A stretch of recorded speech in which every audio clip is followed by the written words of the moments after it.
আসসালামু আলাইকুম এভরিওয়ান, আবারও চলে এসেছি আরও একটি নতুন রেসিপি ভিডিও নিয়ে। আজকে শেয়ার করছি জলপাইয়ের আরও একটি নতুন রেসিপি। আমরা কক্সবাজারে গেলে সাধারণত বার্মিস আচার খেয়ে থাকি বা নিয়ে আসি থাকি, কিন্তু যারা যায় না তারা তো এই আচারটা পায় না। কিন্তু এখন আর সেই ভয় নেই, বাসায় বসে এই রেসিপিটি তৈরি করে যায়। চলুন দেখে নেওয়া যাক মূল রেসিপি। তো রেসিপিটি করার জন্য এখানে আমি আধা কেজি পরিমাণ জলপাই ধুয়ে পরিষ্কার করে নিয়েছি আর একটু করে কেটে কেটে নিয়েছি। এই তো চুলা একটা প্যান বসিয়ে দিয়ে আমি জলপাইগুলোকে ঢেলে দিলাম। যেহেতু জলপাইয়ের ক্ষত অংশ ছিল ওগুলোকে আমি কেটে নিয়েছি, ওই জন্য ওইরকম দেখাচ্ছে। তারপর আমি পরিমাণ মতো এখানে পানি দিয়ে জলপাইটাকে দিয়ে দিচ্ছি হাঁড়িতে। তারপর দিয়ে দিচ্ছি স্বাদ মতো লবণ, দিয়ে দিচ্ছি সামান্য একটু হলুদ গুঁড়ো। তো সবগুলো দিয়ে একটু নেড়ে চেড়ে তারপর আমি ঢাকনা দিয়ে ঢেকে এটাকে সিদ্ধ করতে থাকবো। তো বন্ধুরা, এতক্ষণ পর্যন্ত যারা আমার ভিডিও দেখছেন, ভিডিওতে একটি লাইক দেননি, প্লিজ এ পর্যায়ে এসে ভিডিওতে একটি লাইক দিয়ে চ্যানেলটি সাবস্ক্রাইব করে বেল আইকনটি বাজিয়ে রাখবেন। বলকটা যখন চলে এসেছে তখন আমি জলপাইগুলোকে নেড়ে চেড়ে দিচ্ছি। তারপর আমি পুরোপুরি সিদ্ধ হয়ে আসা পর্যন্ত জলপাইটাকে ঢেকে রান্না করতে থাকব।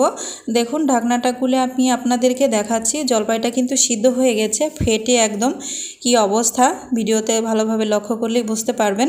তো আমি চুলার জালটাকে অফ করে দিয়ে দিচ্ছি। তারপর আমি একটা ছাঁকনির সাহায্যে এই জলপাইগুলোকে উঠিয়ে নেব। তো বন্ধুরা, আমার জলপাইগুলোকে একটা প্লেটে উঠিয়ে নেওয়া হয়ে গেছে। এটা কিন্তু বেশ গরম আছে, অনেকেই আছে যে গরম সহ্য করতে পারে না, সেক্ষেত্রে আপনারা চামচ দিয়ে এই কাজটি করতে পারেন। আমার খুব কষ্ট হচ্ছিল, তারপরে একটু চেষ্টা করছিলাম হাত দিয়ে এই জলপাইগুলোকে ভর্তা করতে।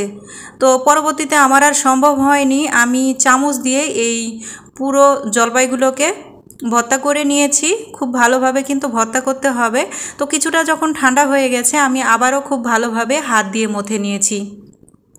তো এটাকে আমি সাইডে রেখে দিয়ে চলে যাচ্ছি পরবর্তী স্টেপে। চুলাতে আমি আরও একটা প্যান বসিয়ে দিয়েছি। প্যানের ভেতরে দিয়ে দিচ্ছি পরিমাণ মতো সরিষার তেল, তার সাথে আরও দিয়ে দিচ্ছি 2 টুকরা দারচিনি, 2টা শুকনা মরিচ, আরও দিয়ে দিচ্ছি 2টা সাদা এলাচ, তার সাথে আরও দিয়ে দেব একটা মাঝারি সাইজের রসুন কুচি। রসুন কুচিটা অবশ্যই দিবেন। তো রসুন কুচি দিয়ে নেওয়ার পর এটাকে একটু নেড়ে চেড়ে একটু ফ্রাই করে নিচ্ছি। তারপর আমি আরও কিছুটা মশলা অ্যাড করব। দিয়ে দিচ্ছি 1 চামচ পাঁচফোড়ন। আস্ত পাঁচফোড়নটা অবশ্যই দিতে হবে, তাহলে এর ফ্লেভারটা অনেক বেশি সুন্দর হবে। তো এটাকে নেড়ে চেড়ে আবার একটু ভেজে নিলাম। তারপর এখানে দিয়ে দিচ্ছি হাফ কাপ চিনি, আরও দিয়ে দিচ্ছি হাফ কাপ খেজুরের গুড়। আমি আজকে চিনি এবং গুড়ের কম্বিনেশনে এই রেসিপিটা তৈরি করব। সামান্য একটু পানি দিয়ে আমি চিনি এবং গুড়গুলোকে গলিয়ে নেব।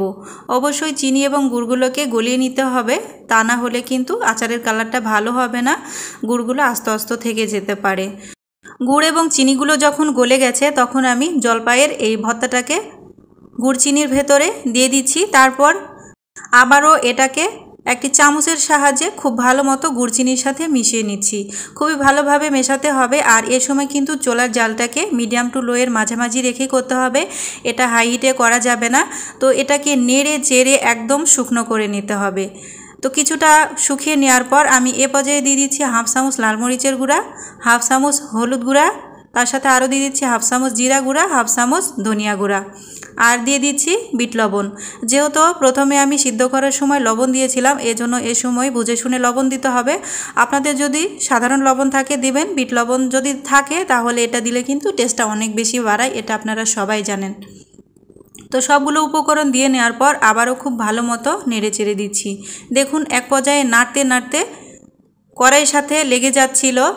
তো এ সময় আমি চুলার জালটাকে কিন্তু আরও লো হিটে রেখেছিলাম। লাস্ট পর্যায়ে অবশ্যই লো হিটে রাখবেন, তা না হলে কিন্তু আচারের তলায় পুড়ে যাবে। যদি ননস্টিকের করা হয় সেক্ষেত্রে কিন্তু খুবই ভালো। তো বন্ধুরা, আমার আচারটা যখন প্রায় হয়ে এসেছে এ পর্যায়ে আমি দিয়ে দিচ্ছি 2 চামচ জিরা পাঁচফোড়ন। আমি ভেজে এটাকে একটা মশলাতে পরিণত করে নিয়েছিলাম সেটা। তারপরে দিয়ে দিচ্ছি 1 টেবিল চামচ ভিনেগার। ভিনেগারটা দিলে কিন্তু আচারের সহজে ফাঙ্গাস পড়ার ভয় থাকে না, অনেক দিন পর্যন্ত এই আচারটা বাহিরে রেখে খাওয়া যায়। আপনারা অবশ্যই আচার করার সময় এই ভিনেগারটা দেওয়ার চেষ্টা করবেন। তো আচারটা যখন আমার হয়ে গিয়েছে আমি একটা প্লেটে উঠিয়ে নিয়ে এবার আমি বার্মিস আচারের শেপটা করে দেখাবো। কক্সবাজারের আচার লম্বাটে হয়ে থাকে, গোলাকারও হয়ে থাকে। তো আমি আজকে আপনাদেরকে লাড্ডু শেপের গোল গোল বার্মিস আচার করে দেখাবো। আপনারা চাইলে লম্বা করতে পারেন, আবার এরকমভাবেও খেয়ে নিতে পারেন। তো বন্ধুরা, আমার আজকের বার্মিস আচারের রেসিপিটি আপনাদের কাছে কেমন লেগেছে অবশ্যই আমাকে কমেন্টস করে জানাবেন। যদি ভালো লাগে ভিডিওতে একটি লাইক দিবেন, সাবস্ক্রাইব করবেন আর ফ্রেন্ড সার্কেলদের মাঝে শেয়ার করবেন। নিজের টাইম বলে রেখে দেবেন যখন তখন এই রেসিপিটি করে নেওয়ার জন্য। তো আমি একটা একটা করে গোলাকার করে নিচ্ছি আর একটা প্লেটে রেখে দিচ্ছি। অনুরূপভাবে আমি আরও একটু করে দেখাচ্ছি। প্রথমে একটু ভর্তাগুলো নিয়ে তারপরে মাঝখানে বিচিটা দিয়ে বিচিটাকে উল্টে পাল্টে ঢাকনা দিয়ে ঢেকে হাতে একটু তেল মাখিয়ে নিয়ে এটাকে গোলাকার করে নিতে হবে। একদম চকচকে দেখাবে দেখতে, কোনো ক্ষত জায়গা থাকবে না। দেখুন আমি কীরকমভাবে দেখছি, ভিডিওতে ভালোভাবে লক্ষ্য করলেই আপনারা বুঝতে পারবেন। আমি এক এক করে সবগুলো বার্মিস আচার বানিয়ে নিয়েছি। আমি একটু বড় সাইজেরই করেছি, তবে আমার আরও হয়েছে। আমি সবগুলো আপনাদের সাথে শেয়ার করলাম না, জাস্ট কয়েকটা শেয়ার করলাম। তো বন্ধুরা, আমি এই বার্মিস আচারটাকে আরও সুন্দর এবং আরও আকর্ষণীয় করে তোলার জন্য এখানে আমি চিলি ফ্লেক্স দিয়ে দিচ্ছি। দেখুন এখন কতটা সুন্দর লাগছে।